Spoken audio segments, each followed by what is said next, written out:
falando já desses 3 projetos que estão em andamento, nós vamos convidar as 3 entidades, né, que foram contratadas para falar rapidinho sobre cada um desses projetos, tá bom? Primeiro, convidar a Lume, acho que é a Márcia que vai falar, Márcia.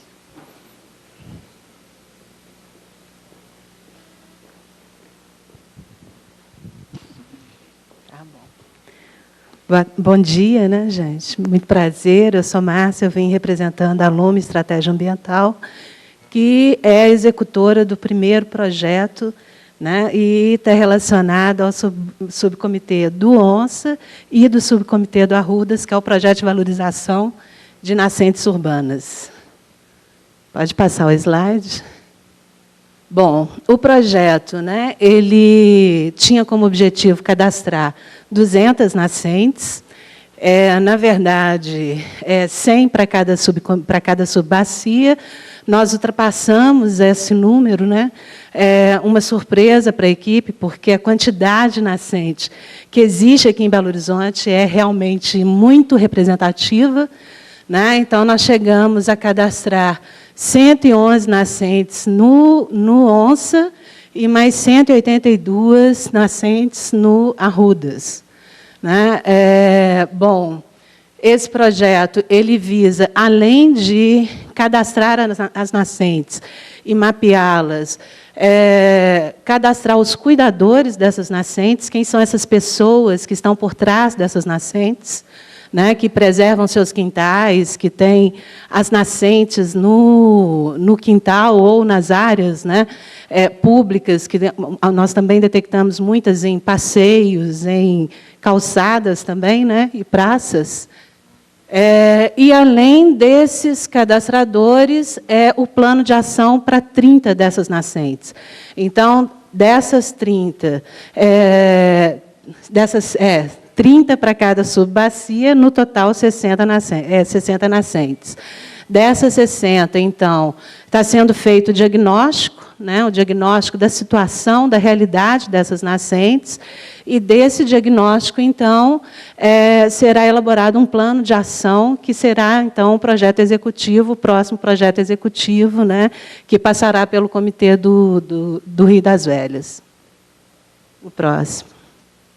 Bom, na verdade, como o Rogério já colocou, esse é o primeiro dos projetos, então, foi um projeto mais abrangente, então, ele envolveu tanto a questão da mobilização social, que foi feita com visita às instituições, né, nós começamos pelos núcleos de mobilização do projeto Manuelzão, que nos foi indicado pelos subcomitês de bacia hidrográfica, né? E esses subcomitês, então, eles nos possibilitaram a visita à maior parte dessas instituições, e, além das visitas, foram feitos, até o momento, 4 eventos. Na verdade, serão 6 eventos, estão faltando os 2 eventos de encerramento, né? Então, foram feitos 4 eventos, 2 na Bacia do Arrudas, uma foi no Parque da Nossa Senhora da Piedade, por indicação... do ONSA, desculpa. Um foi do ONSA, no Parque Nossa Senhora da Piedade, e o outro foi no Seu Tomás, e junto com o Comupra, ele foi realizado junto com o Comupra, no Baixo Onça, bem na margem do Ribeirão do Onça. E, no caso do Arrudas, o primeiro foi feito no Parque das Águas, né, e o segundo foi feito na área do Seu Nonô, junto, né, em parceria com o subcomitê também, com a Mércia e com o Seu Nonô. Essas visitas, então, elas encaminharam para os convites para os eventos. Então, os eventos eles estão contando basicamente com o apoio dos subcomitês. Pode passar a próxima. Né? E os próximos passos, né, nós estamos em processo de finalização desse projeto. Vai ser, então, o diagnóstico, que está sendo realizado já, a elaboração do plano de ação para as 30 nascentes, né, de cada subbacia, a elaboração do catálogo digital com todos os cuidadores, quem são esses cuidadores, E o prazo de conclusão do projeto, a princípio, é agosto de 2012.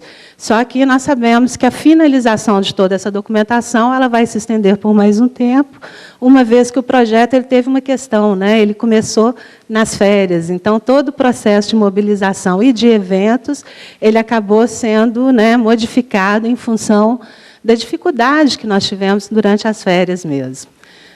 Basicamente é isso, né? Alguma dúvida, qualquer problema, né? Nós estamos à disposição. Alguma dúvida? O nosso tempo é muito curto, né? Na verdade, o termo de referência ele já tinha sido feito pelo CBH e ele já tinha como previsão ter 30 por amostragem, não é isso? A ideia é que essas 30 elas sirvam de exemplos de plano de ação para o desenvolvimento de planos executivos em áreas urbanas. Foi. Não, na verdade, a mobilização foi anterior. Nós fizemos toda a mobilização depois de discutir quais que seriam as 100 e tantas, dessas nós tiramos as 30.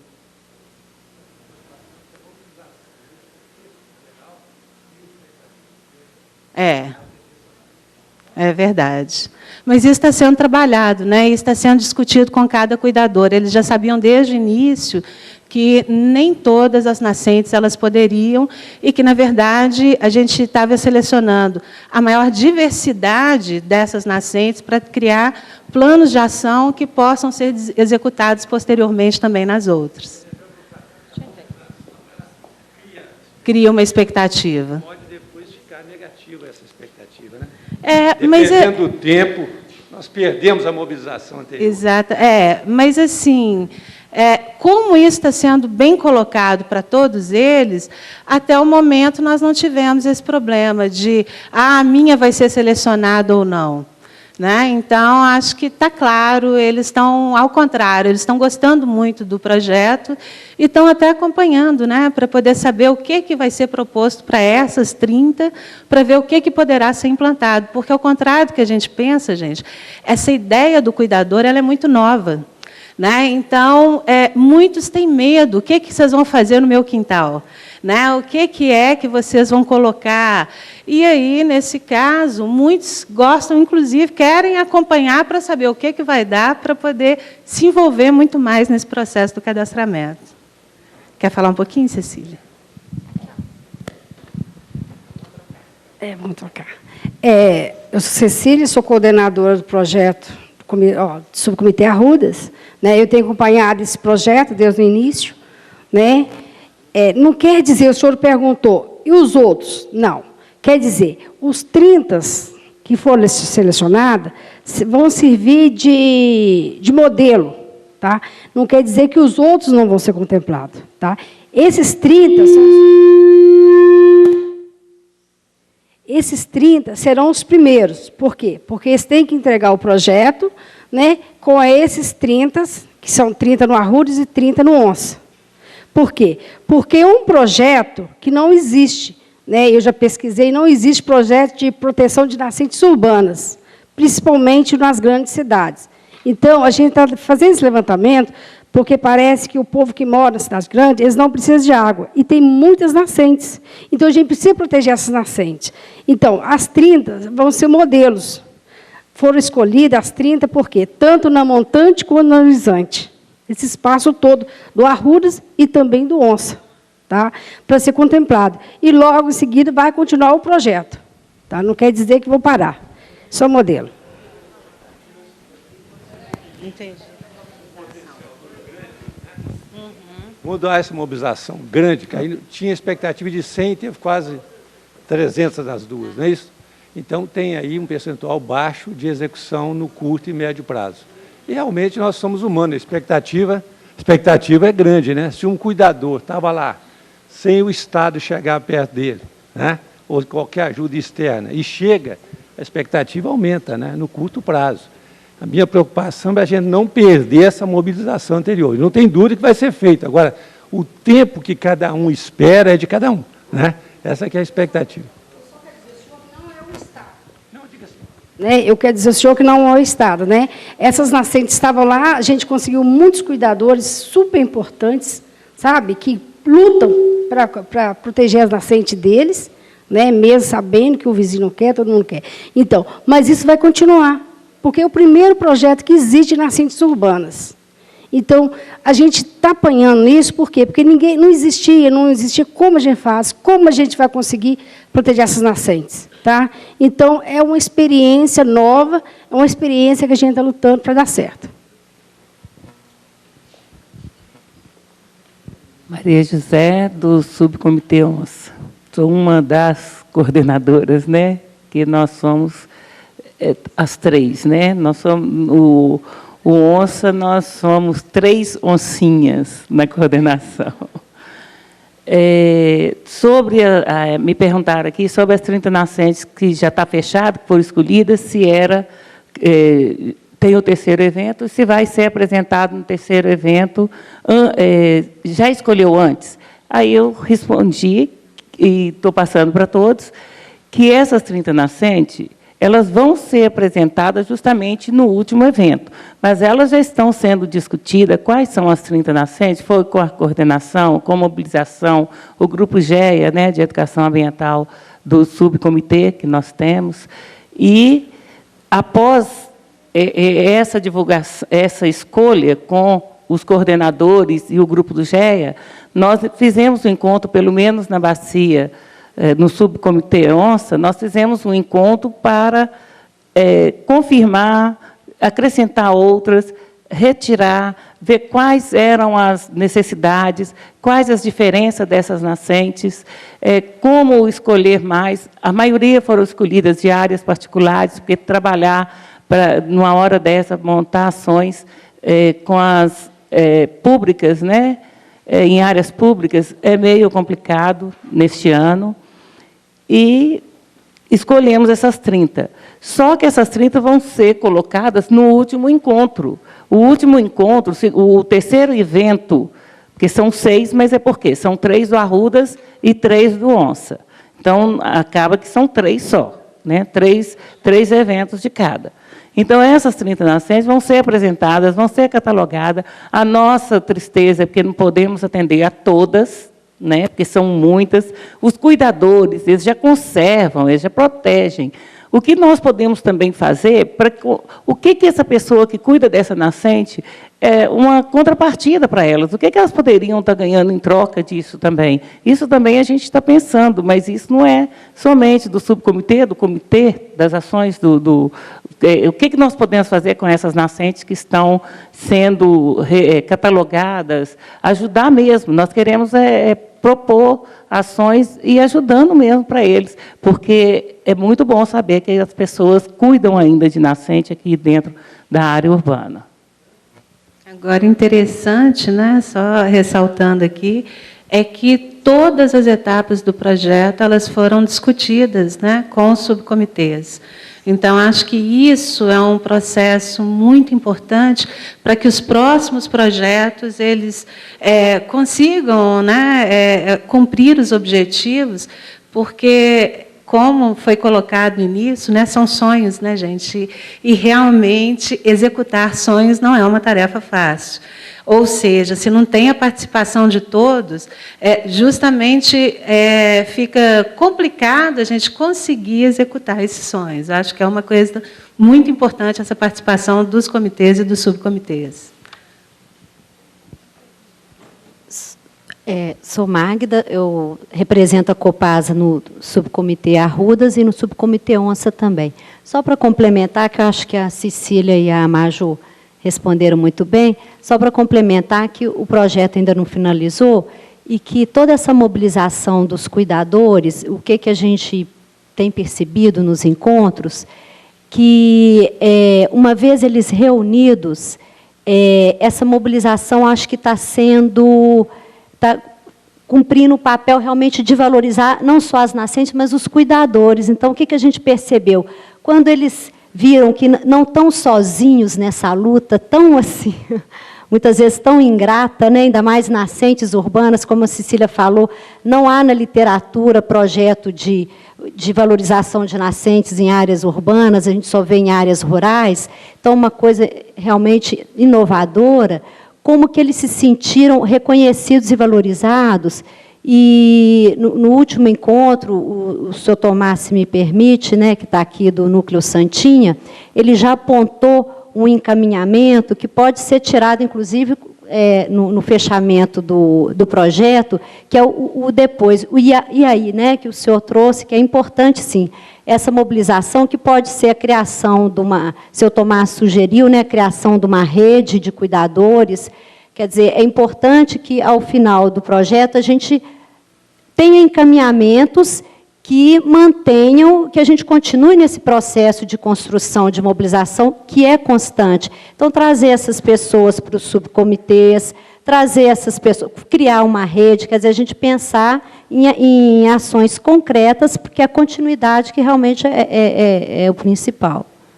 Obrigada.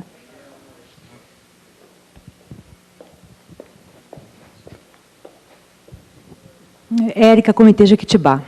Eu queria saber se vocês tiveram condição de ter uma noção do número de nascentes que tem nessas duas bacias e se vocês criaram algum critério para selecionar essas 30 bacias. E se tiveram algum critério, quais foram esses critérios que vocês tiveram para selecionar? Tá. Primeiro, em relação ao número, né?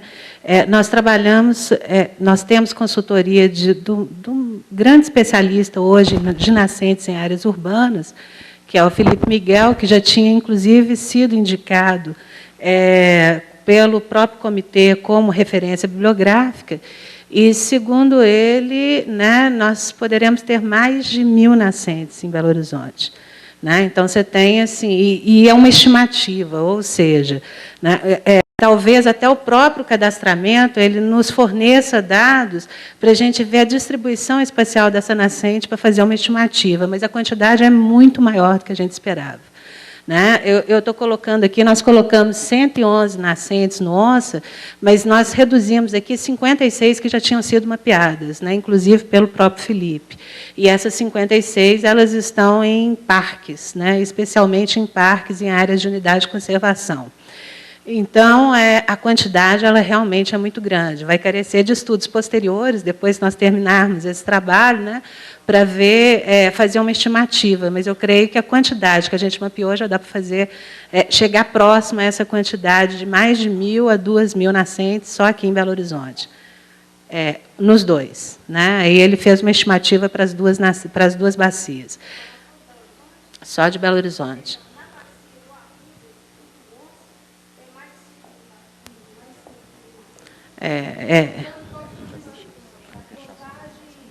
Contando Contagem e Sabará.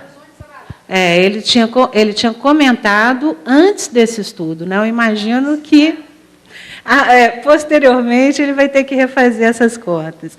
Bom, em relação à segunda pergunta, que são os critérios da nascente. Bom, os critérios, eles tiveram a ver, primeiro, com a diversidade, que era uma questão que o comitê já tinha colocado, né, que queria uma diversidade maior, justamente para a gente ter um número de abrangência de modelos maior também, né? E teve muito a ver também com a participação da comunidade, ou seja, quais são aqueles cuidadores que já são muito mais proativos e que já têm assim, uma rede que propicie a multiplicação do projeto. Né? Então, teve muito a ver, nas discussões, especialmente com o subcomitê de bacias, né, nós chegamos muito nessas questões, por exemplo, da valorização que já é dada para essas nascentes, da participação social desses cuidadores, né, como que eles já são propagadores de uma ideia, e também as questões técnicas para que a gente chegasse a esse número máximo de modelos para planos de ação. Márcia, pode? Só porque a gente tem que dar continuidade também, a gente tem mais 2 projetos para apresentar, bem rapidinho, a gente vai ter um momento ainda de palavra aberta também. Acho que não tem problema nenhum a gente ir externalizando durante, né?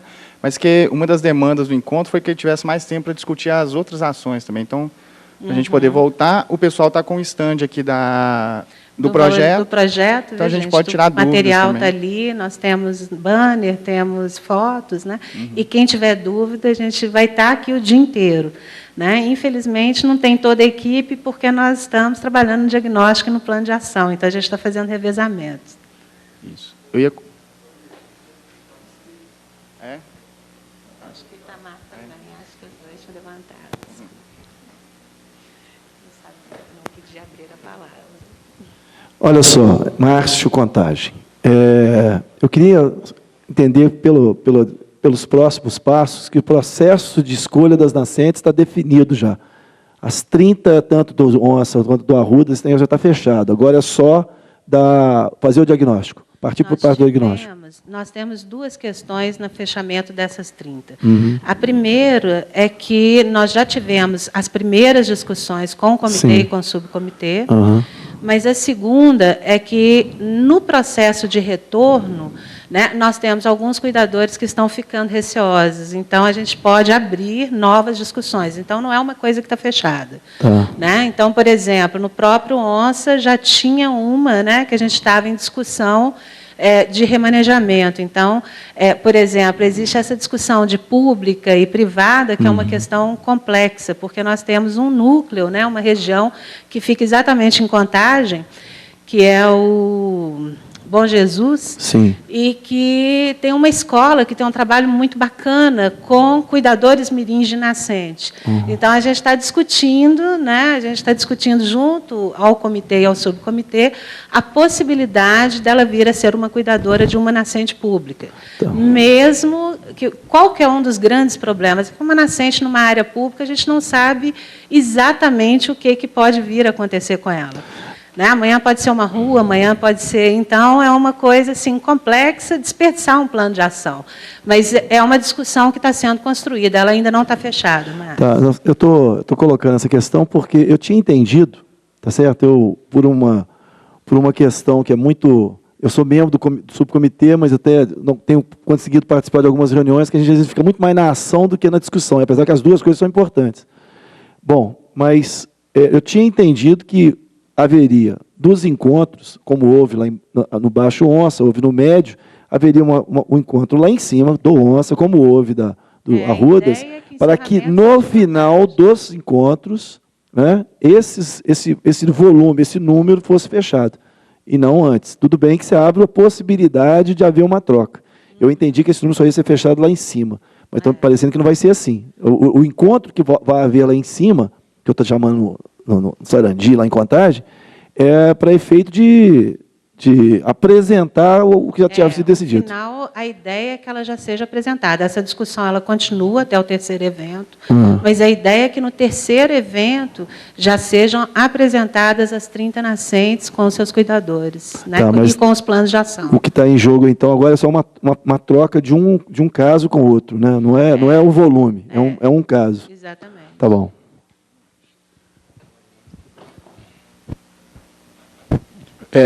Márcia, acho que parte da minha dúvida você já resolveu aí.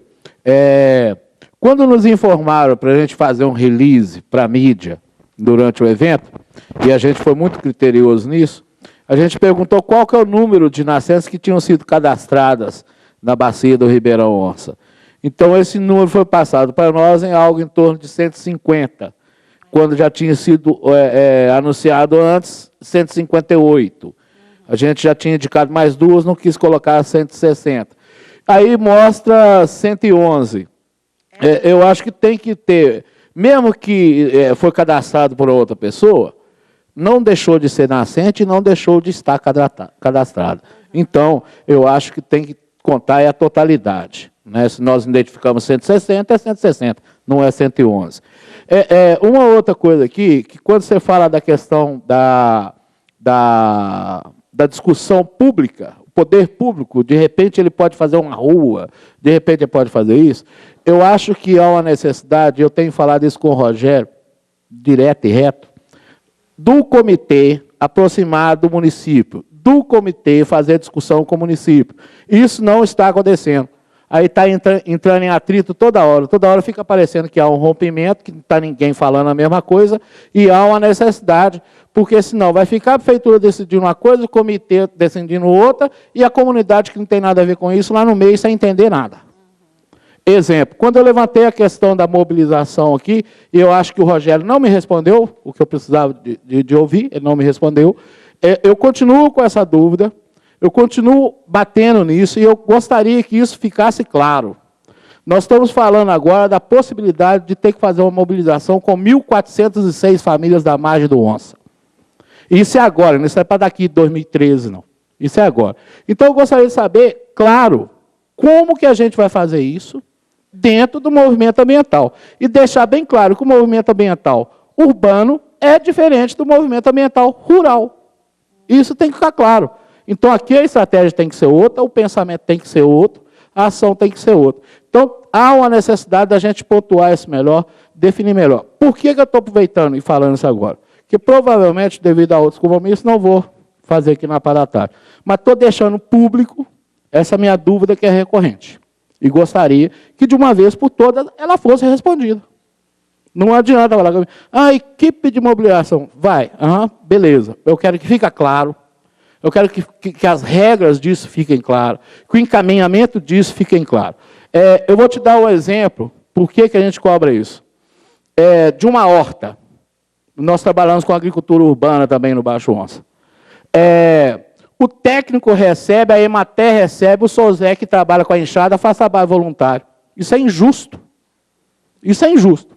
Então, nós temos que reverter isso. Se é a base que trabalha, então é a base que vai receber investimento. Não é nenhum outro tipo de equipe que está por fora, não. Entendeu? Não menosprezando o trabalho da equipe de mobilização, mas chamando a atenção para isso. Quem carrega a pedra tem que ser pago. Tem que ganhar dinheiro para isso. Tem que arrancar a sustentabilidade. Eu acho que quando esse projeto está fechando, ele traz todas essas leituras, todas essas discussões. Bom, Itamar, só em relação a essa questão ao número, né? É porque realmente aqui ela foi retirada, porque isso aqui está sendo apresentada aquelas que foram encontradas no projeto, né? Mas realmente a quantidade ela é maior, porque nós começamos com referencial teórico. Em relação, né, às outras questões, eu acho que, né, cabe uma discussão posterior. Bom, gente, muito obrigada, né? Para a gente é um prazer estar fazendo esse projeto e, né, esperamos que realmente a gente consiga atingir esse objetivo, que eu acho que é um objetivo muito interessante. Okay. Obrigado, Márcio. Itamar, da última fala, então, acho que o tempo nosso aqui é curto para poder responder também demandas e questionamentos tão fortes assim. O primeiro deles, eu acho que a gente conseguir definir bem o que é as ações que vão ser desempenhadas pela equipe de mobilização e também essas possibilidades de parcerias, etc. Eu acho que na fala do Rogério ele deixou uma coisa clara, assim, que era poder discutir como, que foi informado na última reunião do Vélez e foi de uma visita que foi feita lá em Morro do Pilar, vários conselheiros, várias pessoas participaram, de chamar essas associações de base, essas pessoas que estão mais lidando cotidianamente com o problema, para poder participar também da solução. Tá? Só que eu acho que aí a gente tem vários trâmites administrativos, técnicos, de como solucionar isso. E eu acho que lá na região Discutindo Onça, a gente já começou a encaminhar vários deles. Só que tem uma brincadeira que quando você resolve um problema é para achar outro. Né? Então, a gente está construindo um modelo que, sinceramente, não existe. Então, isso demora, também tem uma demanda de tempo, mas que eu acho que pode ser retomado, então, já até proponho, Major, para ser afinado, tem 30 minutos, todas as reuniões do ONSA, né, de informes, formação e tal, e que a gente discuta melhor isso dentro da reunião do ONSA, quem é quem, qual que é as possibilidades. Mas eu queria chamar também o Ricardo, você que vai apresentar, o Ricardo, que ele é representante da RVC Ambiental e que está com o desenvolvimento do projeto Ribeirão da Mata. Okay?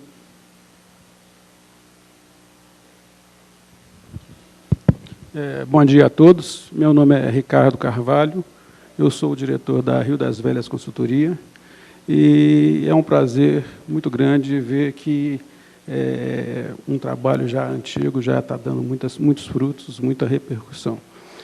É só um pequeno comentário, que é a questão de mobilização. É uma questão que a gente está discutindo aqui, mas ela vai se tornar cada vez mais eficiente à medida que os trabalhos forem sendo feitos repetidamente na mesma bacia, né? Nós tivemos um problema semelhante no Ribeirão da Mata, que foi o início dos trabalhos. Isso teve um ajuste de alinhamento, e nas últimas reuniões a mobilização já foi melhor, e cada vez mais, onde houver o trabalho e houver a identificação do subcomitê, identificação do comitê, tudo fica um pouco mais fácil. Nós trabalhamos na subbacia do Ribeirão da Mata com um projeto de valorização de custos d'água, né? Esse projeto envolveu um trabalho sistemático em 10 subbacias que foram previamente selecionadas, e dentro destas 10 subbacias, nós fizemos um trabalho inicial com oficinas, onde foram desenvolvidas palestras e trabalhos de agroecologia, de educação ambiental e de tratamento de efluentes domésticos na área rural, onde, seja o município, seja a Copasa, tem muita dificuldade em instalar uma rede de captação, né? Essas oficinas, elas tinham um momento onde ela mobilizava as comunidades a participar desse evento, e, ao final, era apresentada a cada comunidade uma residência que for escolhida, onde nós instalamos um sistema de tratamento dos esgotos, dos efluentes domésticos, pelo sistema anaeróbico, que consistia na instalação de uma fossa séptica com esses tambores, essas bombonas de plástico que a gente vê nesses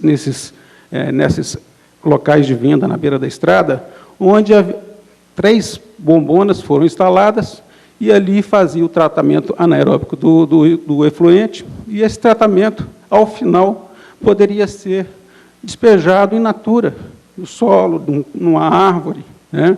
Não em hortaliças, evidentemente, né? Retirando o lançamento que, às vezes, era feito diretamente no custo d'água, né? Então, isso, nós temos fotos, vocês podem ver no nosso estande, que a gente deparou com algumas situações de assim, onde chegava a miséria humana, né? Posteriormente, a gente fazia o cadastramento dessas pessoas que estavam interessadas em receber esse tipo de tratamento, e esse cadastro já está sendo feito, vai ser apresentado ao comitê. Semana passada nós discutimos com o pessoal do comitê e com a gente, a Peixe Vivo, porque isso será um motivo de um novo trabalho, esse cadastramento. Então, nós pretendemos e sugerimos que, quando fosse feita a previsão de instalação de fossas sépticas, independentemente do número de residências que forem cadastradas, a agência e o comitê deveriam trabalhar com um número superestimado, né? Aumentar. Se, por acaso, nós formos instalar 200 novas fossas sépticas na bacia, que seja prevista 300, 350, né? Porque o conhecimento que a gente tem é que, às vezes, a pessoa não quer cadastrar, mas a hora que ela vê o vizinho dela, que foi cadastrado, sendo beneficiado com aquela fossa, ele vai querer. E se o comitê, se a agência não tiver a fossa para poder ser instalada para quem não foi cadastrado, você está formando um agente contrário ao seu projeto, né? Então, isso tem que ser pensado à época. Então, essa foi a primeira fase do nosso trabalho. A segunda fase, nós estamos concluindo agora, que é o cadastramento, né? O cadastramento de todas as nascentes nessas 10 subbacias pré-selecionadas. O comitê e a agência vão receber uma ficha técnica com fotografias, com a nascente catalogada, georreferenciada, situação de local e o que seria necessário, tanto em custo de material como de mão de obra, para poder fazer a proteção daquela nascente na área rural. Isso vai subsidiar aos projetos futuros para poder fazer com que tenha-se um melhor planejamento de gastos nos próximos projetos. Concordo plenamente com o que foi falado aqui. É importante que uma empresa de consultoria, uma empresa técnica, ela fique atenta ao seu trabalho na hora, mas o principal é valorizar quem está lá na área, né? Esse é o principal agente, não só por questões culturais, mas por questões de propagar a ideia. Nós temos que fazer de cada um uma semente, né? Cada um uma semente, para que isso tenha continuidade, né? A terceira fase do nosso projeto vai ser, depois de cadastradas essas nascentes, fazer o diagnóstico ambiental de cada subbacia e da bacia como um todo, ali, daquela parte que foi trabalhada, né, para que poder dar sequência a esse projeto. Então, será o diagnóstico ambiental final, né? Evidentemente, e seria desejo de todos nós, do comitê, dos próprios subcomitês, que fosse ampliado para toda a bacia, né? Mas nós temos que fazer, como dizia o astronauta, né, o primeiro passo de uma longa caminhada, né? Então, isso é interessante, é uma forma que a gente vê de envolver a comunidade, de suprir algumas necessidades que o poder público não consegue contemplar, né? Às vezes, são pequenas ações que passam despercebido, mas que, no futuro, somadas, dão um grande trabalho. Ô, gente, basicamente é isso. Nosso estande está lá fora, né? Nós fizemos umas sacolinhas aí. Por favor, não coloquem as sacolinhas na gaveta, tá? Porque é muito comum que a gente faça isso. Essa sacolinha, quando eu recebi o modelo, eu falei assim, eu tenho que usar essa sacola como mais um meio de comunicação. Aí eu inseri embaixo, não use sacola plástica. Essa sacolinha é para ficar dentro do carro, que a hora que você for lembrar de ir no supermercado, a sacolinha está lá, e é assim que eu faço já há 2 anos. Tá? Então tá, gente, muito obrigado.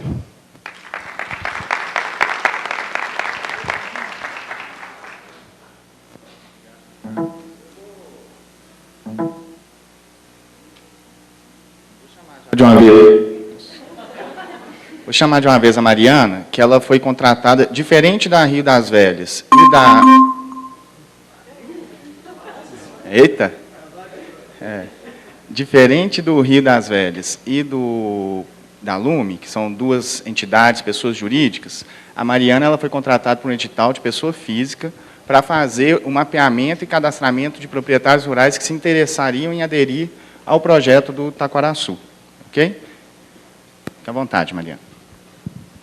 Bom dia a todos. Que nem o Rodrigo falou, meu nome é Mariana. Então, dentro daqueles atos convocatórios, né, que foi liberado pela GB, eu entrei no processo licitatório e ganhei para a gente fazer o cadastramento e mapeamento dos produtores rurais que iriam entrar no projeto do Rio Taquaraçu. Então, nesse momento, a gente está trabalhando com um projeto que é o envolvimento e a sensibilização das comunidades a partir da recuperação das nascentes e matas ciliares na bacia do Rio Taquaraçu. Os parceiros são, né, o subcomitê, que foi o idealizador e o organizador das oficinas, né, que promoveu a elaboração do projeto, a AGB, o Comitê do Rio das Velhas, e a parceria também com algumas empresas nesse desmembro do projeto. Pode passar, por favor. Então, o objetivo é envolver e sensibilizar a comunidade local a partir da sua participação nessas ações promovidas, né, de recuperação ambiental. Então, é uma forma da gente envolver através de ações e execução. Pode passar, por favor. Então, essa é a bacia do Rio Taquaraçu, que é Caeté, Nova União e Taquaraçu de Minas, né, a parte de trás de Caeté, ali da Serra da Piedade. Pode passar. Dentre a bacia foram escolhidas 3 subbacias prioritárias de trabalho dentro de cada município, uma em cada.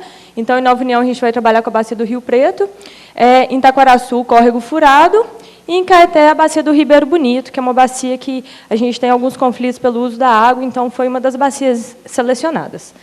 Pode passar. Então, essa aqui é uma imagem, né, da bacia do Rio Preto, só para a gente ter uma noção do nível de degradação e de conservação dela. Pode passar, Daniel. Essa é a bacia do Ribeiro Bonito também, que para a gente ter uma noção assim, do diagnóstico rápido, através das imagens. Pode passar. E essa é a bacia do Córrego Furado. A gente tem uma área de mineração, tem um uso aqui bem próximo de uma comunidade, é a área que a gente vai ter mais contato com a comunidade próxima do córrego. Então, apesar de ser a menor bacia, é uma bacia que está com alguns pontos bem degradantes, mas outros bem conservados também. Pode passar. Então, a metodologia, quais são as formas de a gente executar esse cadastramento, esse mapeamento? Então, o projeto em si, ele foi dividido em 3 fases, a princípio. A primeira fase, que vai ser mobilização, cadastramento e o diagnóstico ambiental dessas áreas, que é onde eu fui contratada, e é isso que a gente está fazendo agora. A segunda fase, que é a execução do diagnóstico através de ações que promovam a recuperação, então, é pegar o diagnóstico e materializá-lo em ações locais. E a terceira fase, que é o monitoramento do projeto e a manutenção das áreas. Pode passar. Então, agora a gente está na fase de cadastramento e adesão. Então, é o quê? Pode passar para mim, Daniel, por favor. É a gente pegar, conhecer o projeto, no meu caso, né, fazer as reuniões com o subcomitê, com o comitê de bacia, entender o que eles querem do projeto, porque só você entendendo o projeto como um todo para você começar essa primeira fase. A segunda fase é a mobilização das entidades locais, porque a gente não foi direto a campo. Primeiro, a gente fez a mobilização com a Emater, com a Secretaria de Meio Ambiente, com empresas parceiras, para que a gente conseguisse já um apoio imediato. Pode passar, por favor.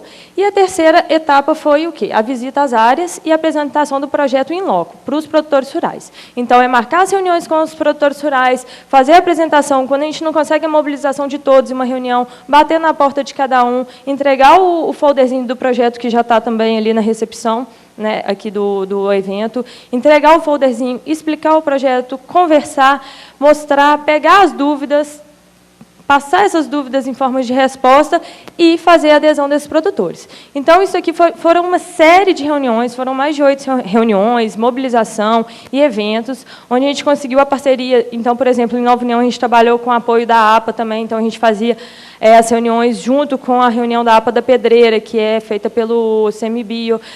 Em Caeté, a gente fez junto com a Associação dos Produtores, e em Itaquaraçu também a gente fez essa associação com a Associação Novo Horizonte, que é uma associação de cunho socioambiental.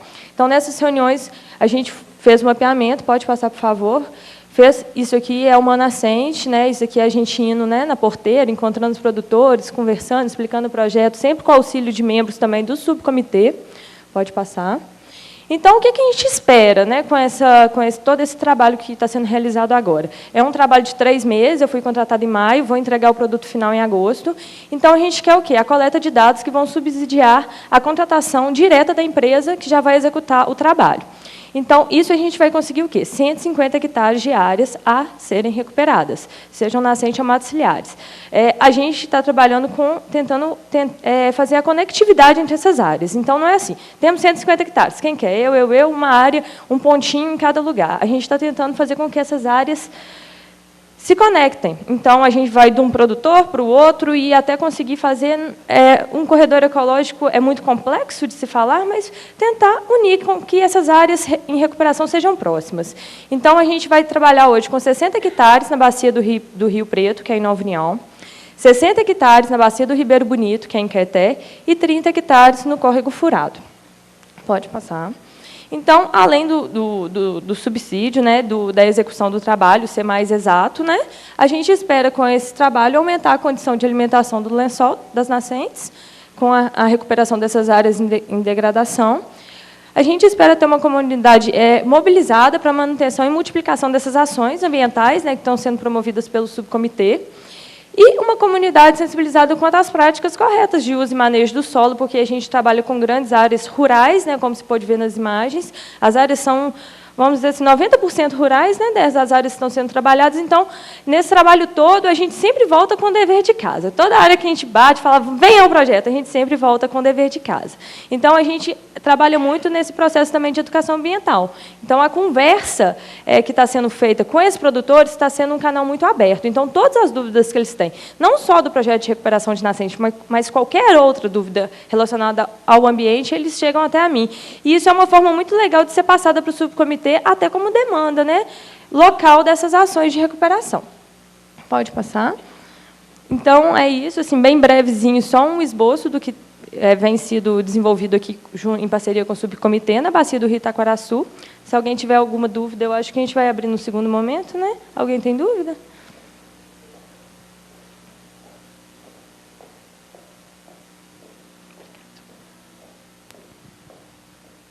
É só uma pergunta, Maria. Ronald, Prefeitura Municipal de Ouro Preto, vice-presidente do comitê. vocês estão fazendo um levantamento georreferenciado dessas propriedades todas? Sim, é o levantamento georreferenciado. Então, agora, esse produto que eu fui contratado foi dividido em 3 partes. A primeira parte é levantar todos os interessados no projeto. Não todos, né, mas grande parte deles. Agora, a segunda etapa, que é a que a gente já está em execução, é o levantamento georreferenciado. Então, é o quê? É o mapeamento com GPS dessas áreas, a medição dessas áreas, e o diagnóstico ambiental. Qual o tipo de intervenção que essa área vai ter, o que vai ser necessário para recuperar, quantos metros de cerca. Esse mapeamento vai subsidiar o produto 3, que é o diagnóstico final, que é quanto de material, quanto de muda, quanto de cerca e quanto de tudo que vai ser gasto nesse projeto. Tá. A outra pergunta é, você vai dar preferência de proteção de nascentes, áreas de APP. Sim, o foco a tendência é essa. Qual é o nível de adesão dos produtores em relação a assim, não, eu quero cercar meus 30 metros do curso d'água, não, eu quero cercar 5, não, eu não quero 50 metros da nascente, não, eu quero até mais do que isso. Eu queria saber como que isso reflete na mentalidade desses produtores, se eles estão aderindo isso com... É o seguinte, com essa conversa toda que está se tendo do Código Florestal, né, agora está em alta, vamos dizer assim, a gente está conseguindo uma mobilização muito boa, porque o conhecimento do que é uma APP chegou até esses produtores, porque antes era uma coisa oculta. Então, todo mundo que eu converso fala assim, não, minha casa está construída na beirada do córrego porque há 15 anos atrás não se conversava de APP. E hoje não. Hoje, com a alteração do código, eles já estão com todo esse conhecimento junto a eles, que seja através do filho, do neto, mas todos eles têm esse conhecimento com eles. Então, a conversa está muito mais fácil, está muito mais próxima. Então, o entendimento deles que a necessidade defendida por lei de preservação, eles estão aceitando tranquilamente. No caso de pequena propriedade, com assim essa possível alteração do Código Florestal, que provavelmente essa versão final vai ser, né, aprovada, o pequeno produtor ele vai ter um incentivo, porque a margem dele vai ser menor. E eles estão adorando isso. Então, isso para a gente foi um fator assim, decisivo na mobilização. Então, eles estão muito bem instruídos com relação ao que deve ser feito por lei. Então, quando eu chego até ele com o processo, ele já tem conhecimento. Então, eles estão aderindo com bastante tranquilidade. Então, assim, tem pessoas que pedem mais, tem pessoas que pedem menos, tem pessoas que falam, não, mas eu preciso de frutíferas também. Então, a gente está fazendo esse desenho junto com cada um. Então, é o desenho individual que a gente está propondo. Então, isso está ficando mais fácil de conseguir essa adesão. Porque, além do incentivo dessa alteração do código, também a gente está construindo um desenho individual com cada um. Não é um modelo de bolo que a gente está aplicando em todas as áreas. A gente está construindo esse modelo junto com cada produtor. E isso foi muito decisivo no projeto também, nessa adesão. Mas todos os produtores que eu conversei até hoje, já foram mais de 50, só um não aderiu. Então, assim, estamos com quase 99%, né, de adesão. Então, a adesão está bem legal.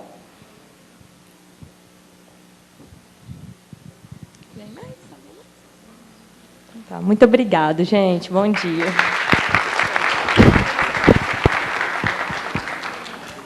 Gente, acabou que no tempo aí a gente alongou muito, mas eu acho que muitos questionamentos, algumas dúvidas já passaram. Na mesma dinâmica que foi proposto no encontro de subcomitês, a gente propõe agora uma palavra aberta, as pessoas se manifestarem sobre o que viu, sobre o que viram, o que foram propostas, essa ideia do planejamento, essa ideia das oficinas, dos projetos, desse cronograma, com a liberdade mesmo de palavra. Todos os questionamentos e ponderações, o que for feito, nós vamos fazer o mesmo encaminhamento que foi no encontro, então vai ser anotado, tá? Vai ser definido e a gente vai ter uma outra oportunidade que seja presencial, igual a gente está tendo essa agora, ou que seja por ofício, por correspondência e tal, para dar resposta a essas demandas, ok? Lembrando que vários dos assuntos eles também vão ser discutidos na parte da tarde. Então, palavra aberta a todos os conselheiros e participantes. Sem timidez.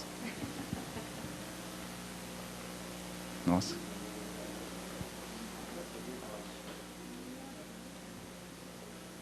Isso é tudo fome? Oi?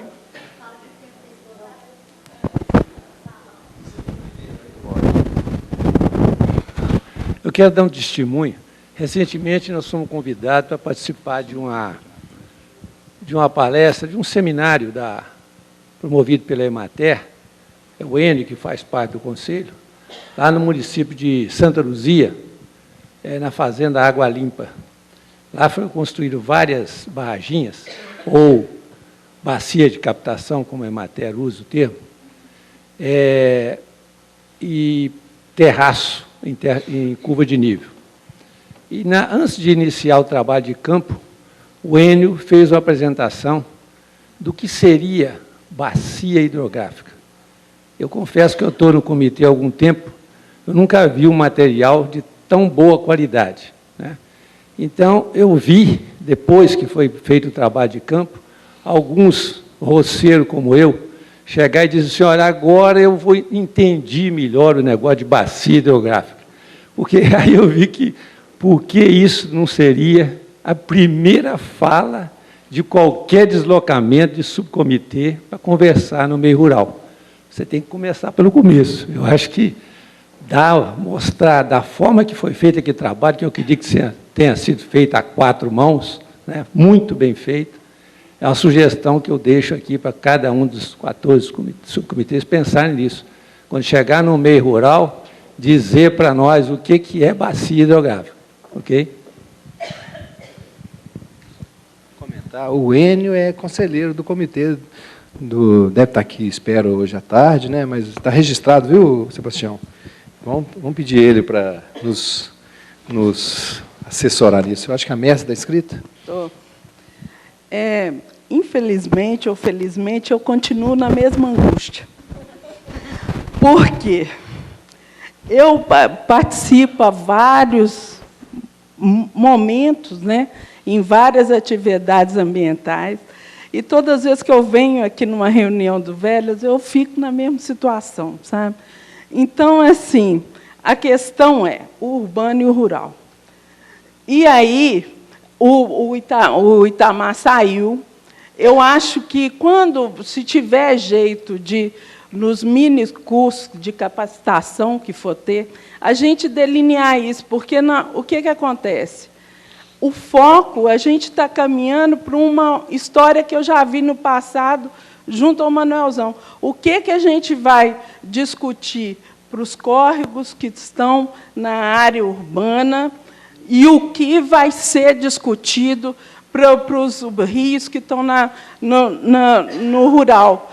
Por quê? Isso dá uma angústia para a gente. Nós estamos parte da região metropolitana que impacta esse rio. Então, para mim, eu acho que falta isso. Sempre eu caio nessa angústia e eu preciso de uma resposta, porque a gente fica meio à deriva, sabe? Então, eu quero que, não avançar mais lá na frente, eu sei que não posso estar olhando só para o meu umbigo, mas nós, da região da capital, nós temos um grande impacto nesse rio, então eu preciso disso definido. Mércia, só está registrado, né? Mas, veja bem, ela é do Arrudas, hein? Você é do Arrudas, do subcomitê Arrudas, o ONS está aqui também. Vocês escolheram trabalhar com as nascentes urbanas, que é o começo dos cursos d'água em área urbana. Então, eu não estou entendendo a angústia, não. Né? Mas, assim, então, vamos aprimorar, vamos pensar a continuação desse projeto da nascente, descer para os corguinhos, né? Ué, por que não os corguinhos de área urbana? Então, vamos trabalhar isso. Mas vocês têm que... Está vendo? Então, a angústia. Porque, quer ver, só exemplificando rápido, o Ribeirão da Mata já escolheu os cursos d'água. O Ribeirão da Mata é uma transição rural, urbana, tudo misturado lá. Ele escolheu os cursos d'água em área rural, que ainda estão em boa condição, mas que estão com risco de chegar à urbanização e tomar conta. Está vendo? Então, é se preparando para a chegada de uma urbanização, de uma ocupação, uma coisa. Né? O Jequitibá também é um pouco isso. Então, lá no Bicudo já é mais rural. Então, a tendência, eu acho que é isso que está refletindo. Então, agora, está registrado para a gente fazer. Tem algumas pessoas... ela ali escreveu, depois tem o... Quem foi aqui? O Procópio. A Érica ali, né? Você pediu? Não?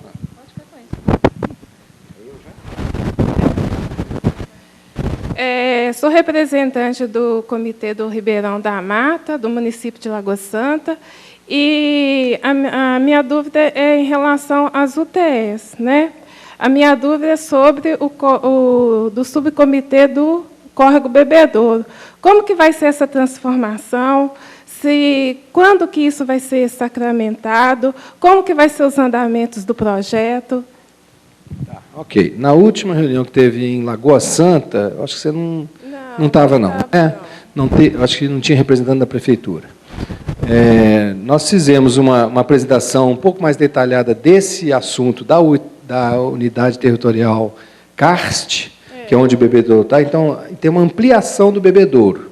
Né? Então, ele contempla agora, se não me engano, 5 municípios.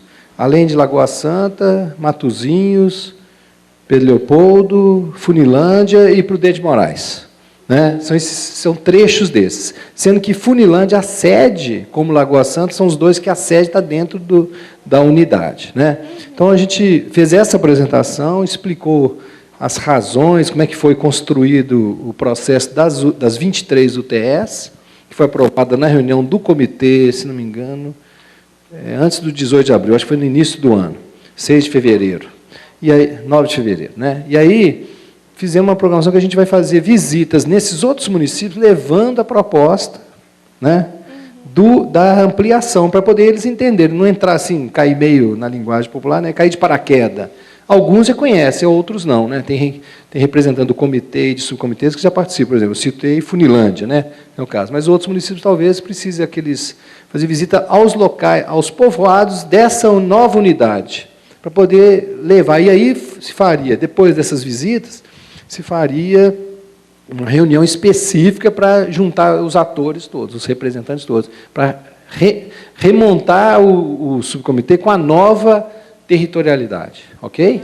Isso foi falado na última reunião que teve, lá em Lagoa Santa. Tá bom?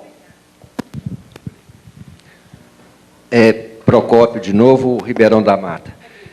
Eu só queria mostrar o seguinte, quando nós, na subbacia do Ribeirão da Mata, fomos dar valoração aos cursos d'água em áreas rurais, ainda com qualidade de água, foi exatamente visando essa história. Nós estamos sendo esmagados pela pegada de Belo Horizonte, o tal do vetor norte, vetor de desenvolvimento. Quando se fala em parcelamento na região, a gente não fala de um. A gente fala de 10, 20 por município, por região, por área que tem. E, por um outro lado, sempre se falou do Ribeirão da Mata como o resultado de um processo de expansão urbana desordenada nos últimos 30 anos.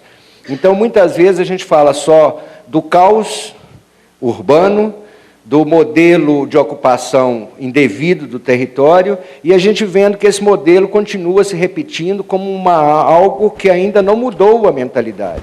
A gente vê os municípios canalizando os córregos, você vê a ocupação de fundo de vales, de APPs, de áreas de risco, como uma coisa normal e como consideram como normal. É comum, normal não é não. Então, assim, a gente está visando algumas ações que é exatamente colocar a população local com consciência de que aquilo que eles têm é privilégio e é valor.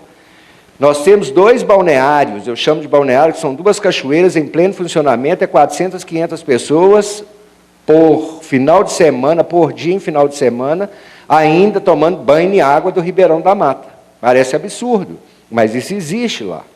Então, é uma forma, outra coisa que esse projeto pretende, um foco é a água, mas uma ação é saneamento rural. E é assustador quando você chega a menos de 20 quilômetros, 10 quilômetros do centro administrativo, numa comunidade rural, e você encontra pessoas que nunca viram falar de subcomitê e nem tinha noção de saneamento básico numa casa dela. A fossa é fossa negra ou o cano vai direto até o córrego. Então, está sendo uma experiência altamente interessante. Pessoas que, no caso, Lagoa Santa, Lagoinha de Fora, tinha uma professora que já tinha ouvido falar do Manuelzão. Comitê, subcomitê, era parte do demo, né? Ela nunca viu falar disso. Então, é uma experiência que está sendo muito rica. Escolhemos uma microbacia de cada um dos municípios. E já chegamos à conclusão, o projeto para ampliar, ele vai ter que necessário ter fases, por exemplo, chegamos agora, vamos entrar em fase de colocar fossa ou outra ação que vai ser determinada também pelo estudo, mas nós vamos chegar a eu vejo uma necessidade de ser um projeto para 5 anos, para que eu tenha, no final, 50 subbacias sendo trabalhadas em fases diferentes, para atingir toda a área rural da bacia. Então, é um processo que nós estamos iniciando. Foi difícil escolher as 10, principalmente porque, por exemplo, Vespasiano já não tem mais área rural. É semi-urbana, é periurbana. Você chega, a pessoa tem uma rocinha ali, mas não tem mais área rural. Então, é uma forma. E uma outra coisa importante, nós estamos tentando chegar aos corredores ecológicos, ou seja, usar os fundos de vales como preservação futura da biodiversidade, porque vai ser o que vai sobrar, gente. Que o modelo é o mesmo, cimento, asfalto e concreto ocupando tudo, se a gente deixar. Obrigado, Procópio. Acho que... Dona Ivana. Não, eu faço parte do time da Messer, da angústia, sabe? Porque nós começamos a preservar a nascente do Arruda em 80. E o que tem acontecido em volta das nascentes, inclusive construção de conjunto habitacional. E outra coisa que me preocupa são aquelas fotos que eu levei para vocês há poucos dias, que a Copasa fez um trabalho. Tem as cachoeiras, as ruas que terminam em cachoeira lá do Rola Moça, e assim que sai... Você desligou aí. Assim que termina as cachoeiras, começa a rua, em vez de ter sido colocado interceptor para que não sujasse aqueles córregos, eles continuam com os esgotos correndo a céu aberto. Então, nós não vamos nunca, sabe, conseguir os nossos objetivos se realmente não for levado a sério tudo isso que é uma luta que a gente tem há muitos anos. Porque a água limpa, a água cristalina do Rola Moça, dos córregos, das ruas que terminam dentro das cachoeiras, era para ser preservada, pelo menos da prioridade. Essas águas, essas nascentes, que iriam limpar. Então, nós não temos esperança de ver o Rio Arruda limpo nunca, se realmente continuar essa falta de respeito pela natureza. Não adianta nada os gastos, porque a placa está lá da despesa, quanto ficou o projeto, está lá tudo bonitinho. Mas por que não colocou interceptor de uma vez para ir mantendo aquele curso d'água limpo? Duas coisinhas, dona Ivana. Uma é, quando a gente falou do projeto, eu falei assim, nós estamos fazendo esse projeto das nascentes, é um contraponto, eu pelo menos considero, e uma valorização daquelas pessoas que estão cuidando ali. Então, nós estamos colocando na mídia, explicitando, que tem gente que está cuidando, né? E que tem valor. E está cuidando de uma coisa que não é dela, é de todo mundo. E isso não é pouco. Isso não é pouco. E eu acho que isso é um movimento, espero que vá se ampliando muito mais, um movimento contra essa tendência de achar que córrego, curso d'água, tem que ser tampado e tem que se jogar esgoto. Então, o Arrudas e o Onça, quando escolheram cuidar das nascentes urbanas, foi uma decisão estratégica. Ó, vão garantir isso e vão descendo em direção às avenidas sanitárias, né? Quer dizer, isso é uma coisa estratégica. A outra é de ordem muito maior, que assim, são as obrigações da empresa de saneamento Copasa, junto com os governos municipais, de coletar, fazer o interceptor, está coletando o esgoto, fazendo a rede de esgoto, e aí não faz a interceptação, que é a tubulação principal, para poder levar isso para a estação de tratamento, aí cai no córrego. É uma etapa, só que sempre essa etapa é preterida, sempre ela está em última instância. Então, isso já é um esforço maior do comitê, da sociedade civil, do Manuelzão. Tem aqui a meta, a Mariana da meta 2014, estava ali, não sei, está ali atrás. Quer dizer, um esforço da gente continuar. E a Copasa, a sociedade, o governo, cumpriu o compromisso, 2014, de coletar todo o esgoto. Ou continuar coletando, né? Então, tá vendo? São coisas importantes que a gente tem que continuar. Agora, o projeto das nascentes, eu não concordo com a Mércia, não, discordo. Ele é um esforço, uma estratégia de você garantir o espaço. E vão ocupar os outros. Agora vão descer para os COG, hein? Para não vir o concreto tampando tudo. E as avenidas. Mas se a gente não fizer nada, vamos tampar tudo mesmo. A cidade é gulosa. Os empreendedores de loteamento, a cidade, o preço das terras em Belo Horizonte é muito alto.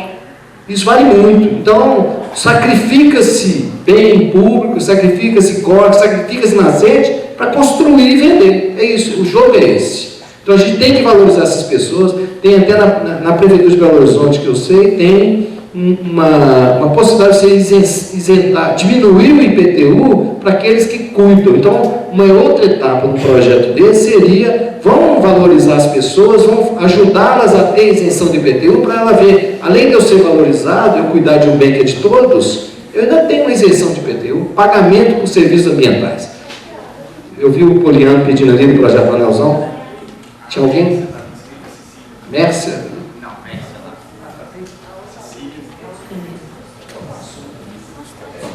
Que ironia, né, do destino, né? Porque nós lutamos tanto contra as canalizações, né, aqui, agora estamos lutando também contra o esgoto, né?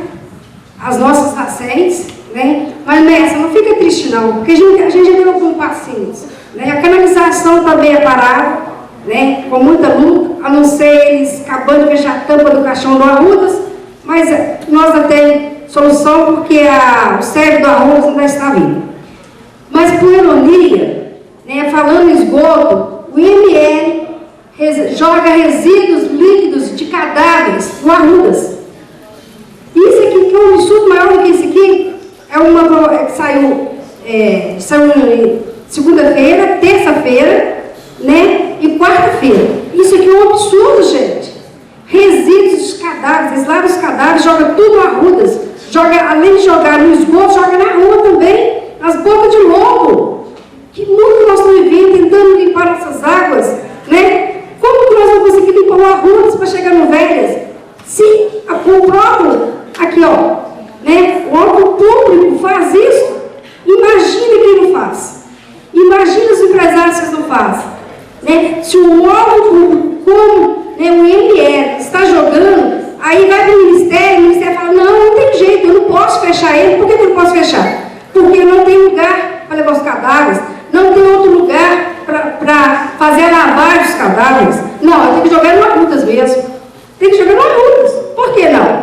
Porque o Arrudas passa ali, leva tudo. Nós já construímos a cidade à margem do Arrudas, nós já invadimos as margens do Arrudas, né? É muito triste pensar nisso. É muito triste saber que aqui em Belo Horizonte a gente está lutando para limpar o Arrudas, né? Vem o poder público, fecha a tampa do caixão no meio dele, né? Fecha lá, né? Uma tragédia anunciada, porque se não fizer as bacias de contenção em Contagem, no Barreiro, a chuva que der vai explodir tudo, né? Apesar das engenharias, né? Mas não é Deus, né? Não é Deus, né? O engenheiro é Deus, o dia que ele quiser mandar uma chuva, ele manda, tá? E agora, nós temos que essa semana lutar com isso aqui, para ver como vai ficar a situação. Porque, né, contaminando a Arruda agora com o resto dos cadáveres é triste demais. Mas a gente consegue mesmo. Não fica triste não, porque as nossas nascentes, as nascentes urbanas, era um projeto que todo mundo queria fazer. Né? E a gente está vendo se realizar. A gente vai começar pelas nascentes e depois a gente vai pelos corpos para tentar proteger para chegar na bacia toda, tá? Hoje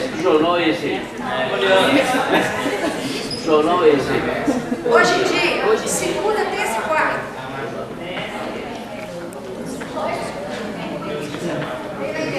Então me esqueci. Mas eu gostaria de colocar aí Donivanda, Mestre, nessa luta nossa aí de 10, 15 anos aí, Cecília, e todos, né, parece que somos todos. Que às vezes a gente luta mesmo, trabalha, e a minha angústia, Mestre e Donivanda, é com o poder público, porque nós temos subcomitê e às vezes o poder público nem reconhece. Quando a gente acorda, já tem coisa acontecendo. Igual o shopping Estação BH. Eu não me lembro de ter surgido esse assunto dentro do subcomitê. Eu frequento, eu sou difícil de faltar. Outra coisa, a Mata Planalto, a gente está lutando, estão as nascentes lá, então nós temos que começar também. Nós começamos com a nascente agora, e aí a gente fica preocupado com a nascente de área pública, e que você não deixa você nem entrar nesse local para ver essas nascentes, igual aconteceu agora com o projeto de valorização das nascentes. Então nós temos a cidade administrativa, eu estou falando tudo, gente, está indo lá tudo por baixo onça, para depois da Pampulha, porque a Copa está aí. E quem vai ser prejudicado é a bacia, no total dela, é o baixo onça. Porque depois da Pampulha, já começa a Cristiano Machado e as enchentes, justamente porque tamparam e não canalizam, né, igual a Cecília falou, coloca a tampa no caixão, né, que é a última coisa que falta, tampar o rio, os ribeirões, e a água vai voltar mesmo. A água volta. Na hora da chuva, a culpa é de São Pedro, é assim que eles falam. São Pedro mandou muita chuva para a gente. E não é por aí, porque antes não tinha, por que agora tem? E quando chega o Isidoro, a Granja Werneck, o empreendimento da Granja Werneck, o Isidoro todo, e com o Isidoro todo poluído. Então, nós temos que abrir mesmo os olhos e começar agora a pensamos nas nascentes, agora pensar nos nossos córregos. Vamos começar antes que eles sejam tampados e com toda a falta de estrutura, de grandes empreendimentos que está acontecendo, principalmente para o lado do Baixo Onça. Então, eu falei disso, e também tem a catedral, né? Mas a gente já está se mobilizando para isso, para pegar esses grandes empreendimentos do Baixo Onça e ver o que nós vamos fazer. Então, a angústia é com o poder público, viu, Mércia, que eu tenho, para a gente começar a trabalhar mais e prestar atenção nesses grandes empreendimentos que estão vindo por aí. Boa tarde a todos, meu nome é Maria Mércia, sou do município de Baldim e estou querendo resposta para uma dúvida. Desde o ano passado, eu mais a equipe de mobilização trabalhamos um projeto de recuperação de nascentes, preservação de nascentes e recuperação de mata ciliar. Inclusive, com uma capacitação de trabalho na minha escola, que foi feito para ensinar o georreferenciamento para quem fosse aderir. Foi chamado, o IEF convidou os municípios para participarem de uma reunião. E o nosso projeto já estava em andamento, inclusive com 4 propriedades já cercadas as nascentes. E ninguém falou, nós não sabemos o que aconteceu, nós não fomos convidados, ninguém falou o resultado disso. Mas então todo esse trabalho que está sendo feito e agora, desse cercamento, nós já estamos fazendo. Então esse convite foi para o município participou, o comitê sabe o resultado, que eu não sei.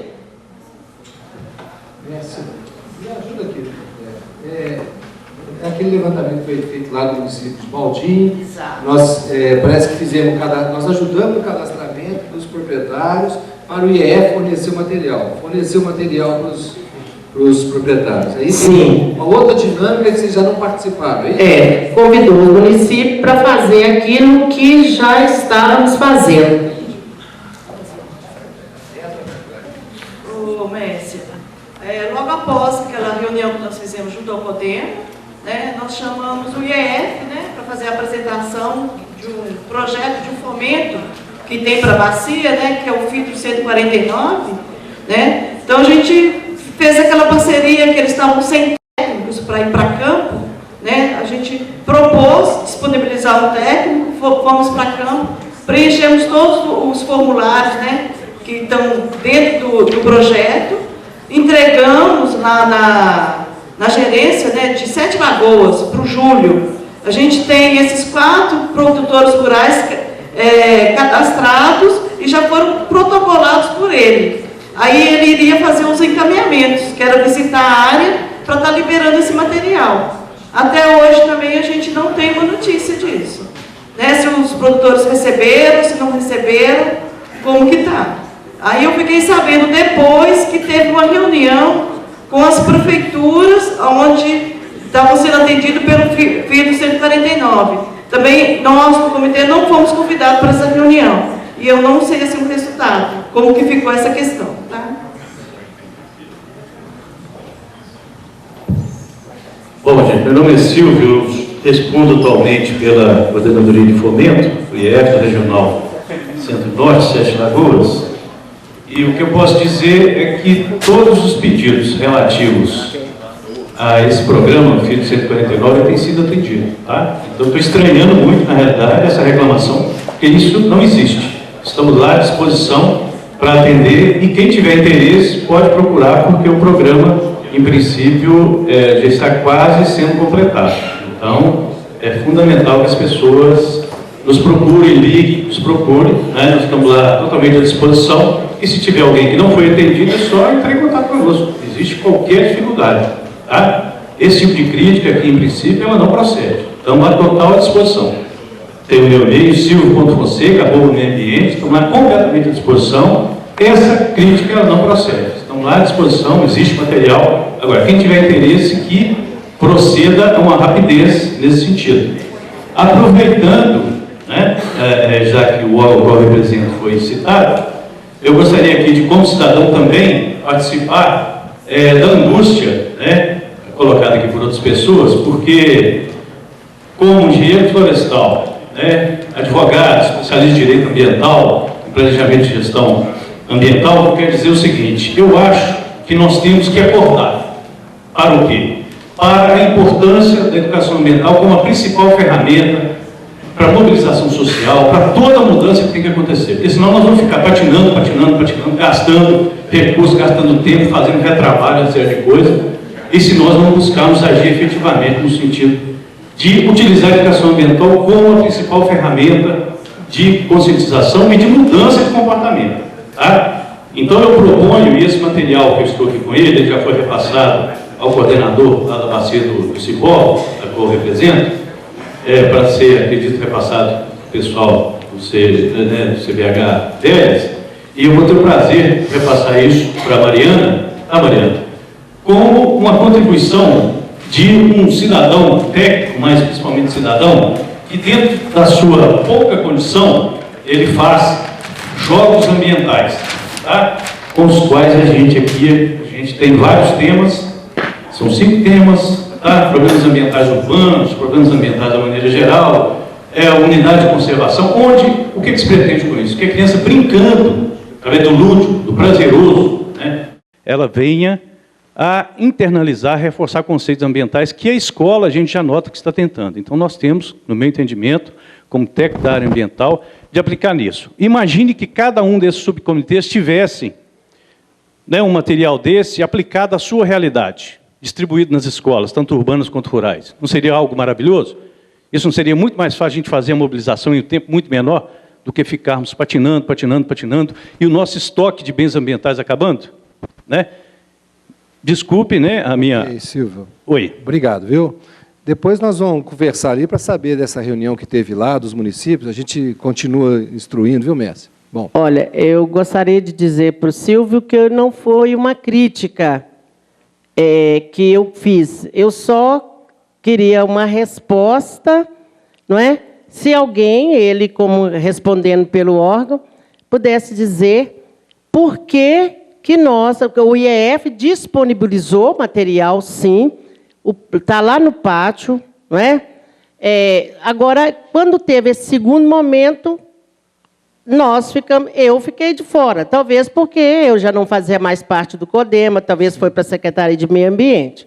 Então, nenhuma crítica, que eu sempre precisei do órgão, fui bem atendida, e o meu município também. Só para lembrar que os 2 projetos FIDRO, 149 e 150, foram aprovados nesse plenário do Comitê do Rio das Velhas, março de 2008, se não me engano. Sabe? Então, a gente assumiu o compromisso de participar. E teve alguns problemas. No 150 tem mais problemas, viu? A gente teve problema de não entregar o material. Mas isso nós estamos discutindo ainda com o IEF e com a CEMAD. Eu acho que era o Poliano e o Clarismundo está querendo falar, e nós estamos encerrando. Poliano, por favor, se apresente. Poliano, Projeto Manelzão. Bom dia, boa tarde a todos e a todas. Primeiro, até parabenizar o sucesso aqui dos subcomitês, né? Que foi uma empreitada que a gente apostou, fomos construindo, Rogério e toda a equipe aí foi brilhantemente implantando os subcomitês, e eu acho que essa é uma vitória importante na história aqui. Eu queria colocar que, assim, até respaldar todo esse trabalho que está sendo feito com a questão das nascentes, por dois motivos. Primeiro, que a gente precisa acabar um pouco com essa dicotomia entre urbano e rural. Eu acho que nós temos que entender que a bacia ela sofre fatores de pressão, os mais variados, em pontos diferentes. Os fatores são diferentes, mas o determinante é o mesmo. Então, a gente não precisa ficar muito preocupado que no urbano a especulação imobiliária é que domina, porque no rural nós temos as atividades extrativas, as atividades pecuárias, que são igualmente importantes, ou talvez até em determinados lugares, piores, às vezes, em termos de consequência para o rio, do que o próprio processo urbano. Então, acho que a gente tem que entender que nós temos fatores diferentes e pressionando em pontos diferentes, né?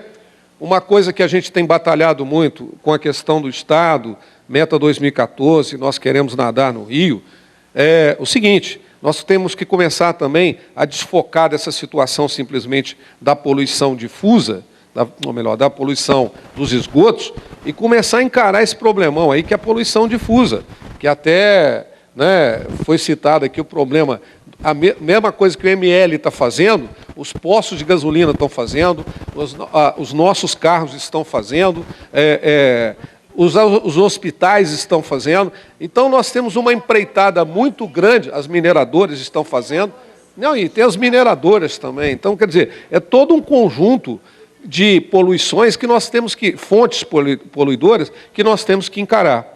Eu acho que a questão da nascente ela é determinante, porque, às vezes, no dia do meio ambiente e tal, era muito comum no projeto ligar, mas você podia dar um exemplo de alguém que está cuidando de nascente.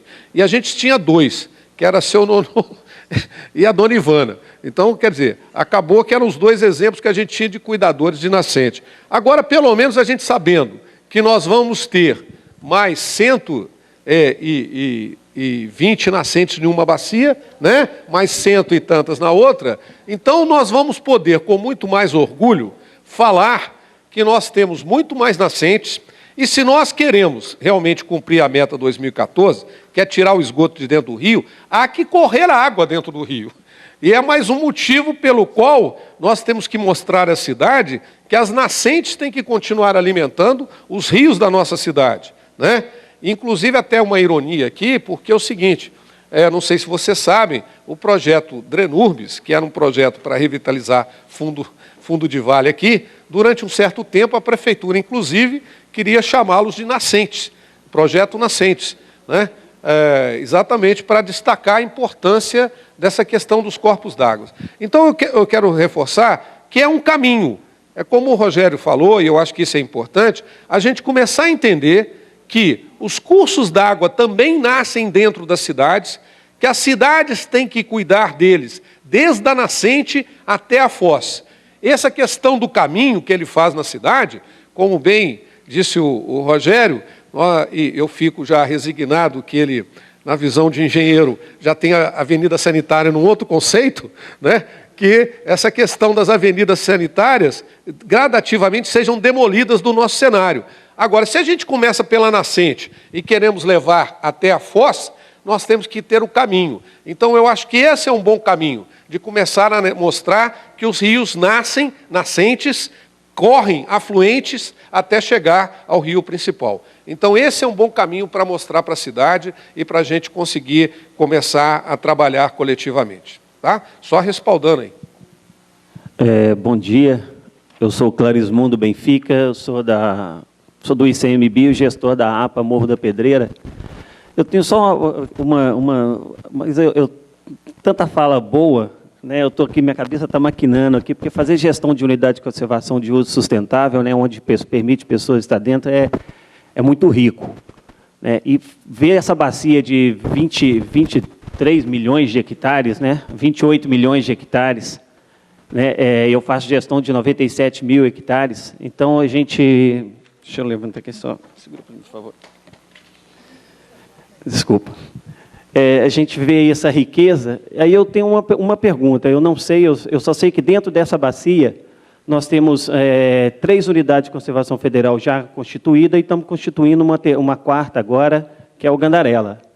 Né? Então nós temos o Parque Nacional da Serra do Cipó, a APA Caixa Lagoa Santa, a APA Caixa Morro da Pedreira e o Gandarela. Né? Eu não sei quantos estaduais nem quantos municipais, quer dizer... Nós temos aí algumas áreas, que até que na fala de vocês mesmo aqui, colocaram a questão da importância das nascentes que estão preservadas nos parques hoje urbanos. Né? Mas os parques urbanos também eles sofrem a pressão da permeabilização do solo do seu entorno. Né? Então, a revitalização dos quintais. Então, quer dizer, tem tanta coisa para que a gente possa pensar. E se você jogar nesses 28 milhões de hectares aí, o pessoal está perguntando, cadastrando nascente, imagina o tanto de nascente que não tem aqui, né? Nós fazendo um exercício, a Mariana estava lá, nós estamos fazendo o plano de manejo da APA, aí nós estamos buscando fazer de forma bem participativa, as pessoas estão fazendo o mapa falado, com as nascentes e tudo mais. Nisso, a Mariana até postou uma foto ali, de um exercício que a gente está fazendo, o tanto de nascentes que eles reconhecem que é importante para eles. Né? E, assim, está muito rico a questão da participação, agora é muito rico também a gente perceber o tanto que a gente, não só como gestor de unidade de conservação, tá, gente? Mas o tanto que a gente não percebe, o tanto que é importante as unidades de conservação. Né? Quem mora dentro de unidade de conservação, ser valorizado por estar morando dentro de unidade de conservação, e aqueles que moram no entorno de unidade de conservação também ser valorizado por estar morando em torno de unidade de conservação. Então, assim, tem um monte de coisa para a gente fazer realmente, eu não sei nenhuma... o porquê da minha fala em si, mas me gerou uma dúvida de quanto de conservação já postergada, assim, concreta, que nós temos nessa área aí. Dos 28 milhões de hectares, quantos mil hectares nós temos ali já de preservado? Tá bom. Me gerou essa dúvida. Né? Porque desencadeia tanta coisa aí para frente, tem muita coisa para se fazer. Né? Eu lembro que eu estou muito tempo no movimento ambiental, desde a Lagoa do Nado, enfim, agora eu estou aqui. Até o Atlas também tem as fotos minhas no Atlas da Bacia do Rio das Velhas. Então, assim, tem muita coisa que rodou lá, nós já avançamos bastante, né? E está rico, acho que a gente está contribuindo, está conseguindo muita coisa assim, a angústia vai sempre gerar mesmo, porque a gente quer ver os rios sempre revitalizados, mas nós estamos perdendo a quantidade do rio através das nossas estradas rurais serem mal conservadas. Então, quer dizer, o assoreamento das estradas, nós estamos perdendo a quantidade hídrica, e por aí vai. Então, nós temos, assim, muita coisa para avançar.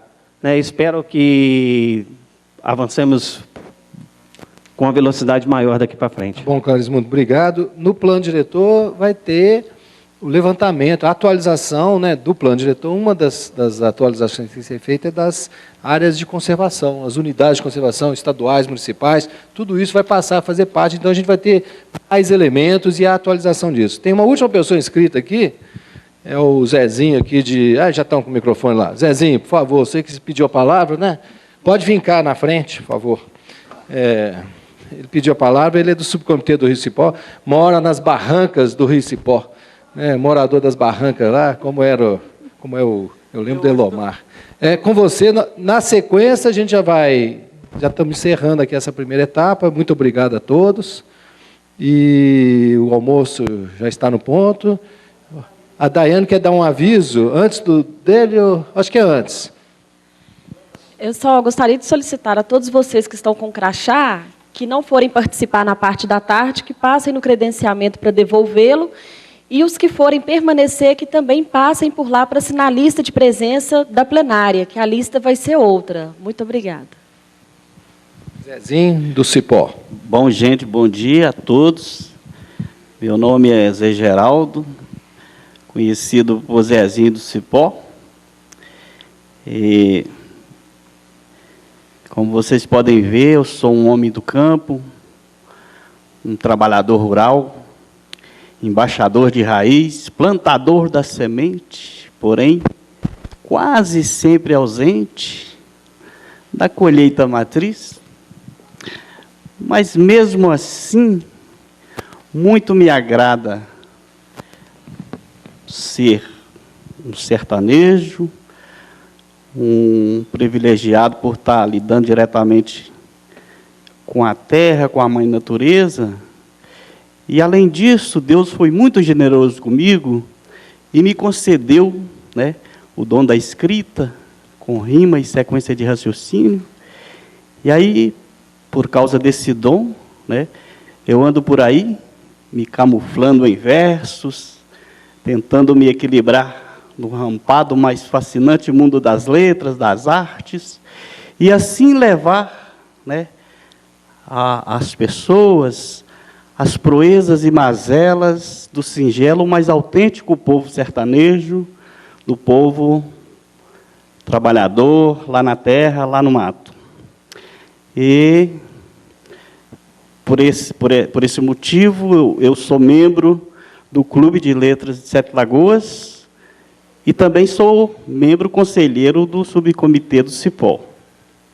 Esses dias, eu escrevi um texto para o partido que eu sou filiado e militante, que é o Partido Verde, e o título é Mais Meio Ambiente. E ele diz mais ou menos assim, vocês vão desculpar que eu estou meio arrasado, porque eu fiz uma caminhada esses dias aí, estou com o olho cheio d'água e a boca cheia d'água também.